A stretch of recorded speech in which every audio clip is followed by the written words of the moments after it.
108 సంవత్సరాల ఉస్మానియా యూనివర్సిటీ చరిత్రలో ఈ గడ్డ మీద ఒక్క దళితుడు కూడా వీసీ కాలేదు, వైస్ ఛాన్సలర్ కాలేకపోయింది. ఇవాళ కుమార్ని ఒక దళిత బిడ్డని ఈరోజు మనం ఉస్మానియా యూనివర్సిటీ వైస్ ఛాన్సలర్గా చేసినాం.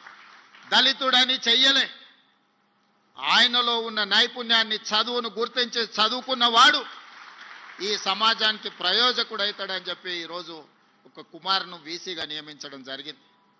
ప్రొఫెసర్ చక్రపాణి గారిని ఇవాళ వైస్ ఛాన్సలర్గా నియమించడమంటే తెలంగాణ ఉద్యమంలో పాల్గొనడమే కాదు, తెలంగాణ సమాజానికి ఏమి కావాలనో ఆలోచించగలిగిన శక్తి ఉంది కాబట్టే ఈరోజు వారిని కూడా మనం వైస్ ఛాన్సలర్గా నియమించుకున్నాం.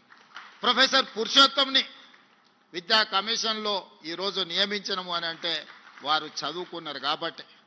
ఇలా విద్యా కమిషన్ను మొట్టమొదటిసారి తెలంగాణ రాష్ట్రంలో ఏర్పాటు చేసుకుంటే అక్నూర్ మురళి ఐఏఎస్ ఆఫీసర్ని దానికి నియమించడం ఒక చారగొండ వెంకటేష్ని ఈ యూనివర్సిటీ విద్యార్థిని అందులో సభ్యుడిగా వేసినామంటే ఈరోజు వాళ్ళు చదువుకున్నారు, చైతన్యం ఉన్నది కాబట్టే ఈ సమాజానికి ప్రయోజనం చేకూరాలి అని ఈరోజు బాలలక్ష్మికి కూడా అవకాశం ఇచ్చినామంటే ఈ ఉస్మానియా యూనివర్సిటీ విద్యార్థిని.